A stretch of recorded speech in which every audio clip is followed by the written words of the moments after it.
When are you Americans going to get your act together? And kind of an interesting comment. And the reason he said it was that in Europe, the United States were looked at with great admiration. And we are, they refer to us, we are the United States Americans. We're the last bastion of Christianity. So that's why the question, when are you Americans going to get your act together? What he meant by that is your House, the Senate, whatever, the different political bodies that are there, they get the biggest gathering of egos we have ever seen. So when are they going to swallow their pride and their egos and work for the unity of the nation? I said, yeah, you're right. Yeah, it is. It's a bunch of egos, a bunch of egos.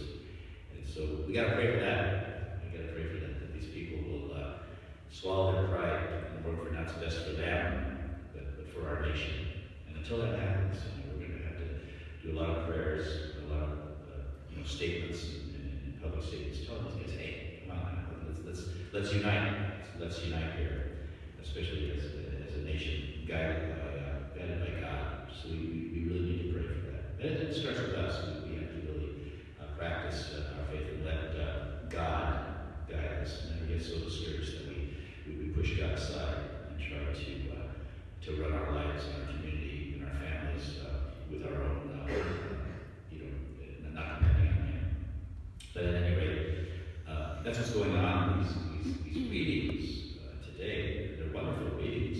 And as a matter of fact, Jeremiah, when you read his passage today, he castigates the people in their first reading because of their terrible hypocrisy. And it's pretty obvious they base their entire faith on external practices, but what's really going on in the heart, it's not there. And what's going on outside the temple, outside their tribal worship is absolutely scandalous. So he calls them out, and it's interesting because the biggest problem that Jeremiah has with these people is that they're very angry at Jeremiah, and they should be angry at themselves because of the terrible things that they're doing. But they're angry at Jeremiah because they got caught, because Jeremiah is telling them what you did is wrong, and they're mad at that. And that's a really maladjusted or a misaligned kind of conscience. A person is angry not because of what they did, but because they got caught. There's something wrong there. And so this is the kind of sickness that Jeremiah is trying to work with. And of course, we all know what happened to Jeremiah. He got killed because of this sickness. But at any rate, what a courageous man calling people, you're doing that wrong. That is not the right thing to do. And Jeremiah didn't just say you did something wrong. He always gave him an option. So anybody who criticizes this, hey, this is wrong, but this is the right thing to do.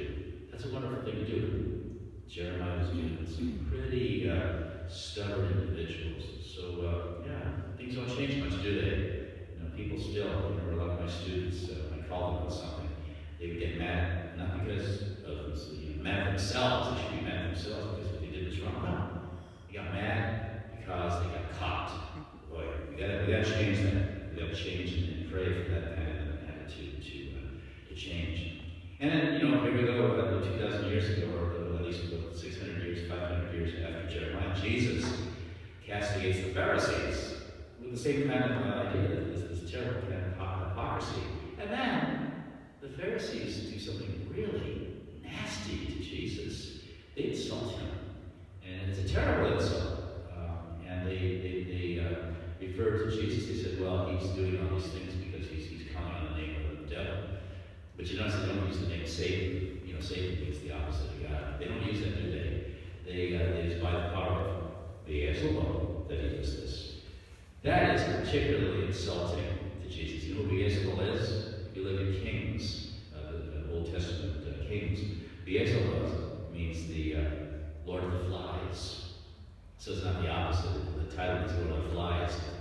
By the time I got to Jesus, it meant Lord of the Dung Heap, which is very insulting to Jesus. And Jesus, but it's interesting with this being from Galilee. I'm looking at this going, oh man, now Jesus is going to get really mad, and he's going to trade himself for insult. No. What he does is he challenges these people. You guys, what are you saying? What are you saying?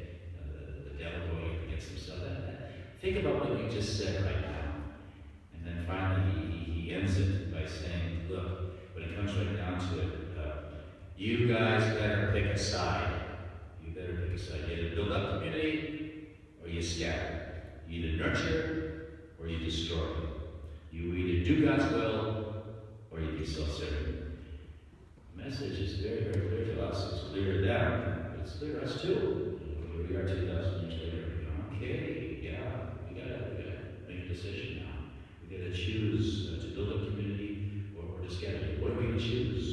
So that's the challenge for us today in our scriptural passages. It's certainly something that I hope that all people hear and we pray for, and that they make the decision to do that, which is building up and nurturing and preserves and defends life.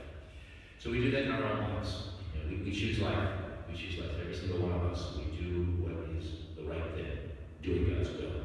And hopefully, as in reference to our readings yesterday, this example that people see us doing will be something that spreads, that influences all people to make the proper decision and choose the right side.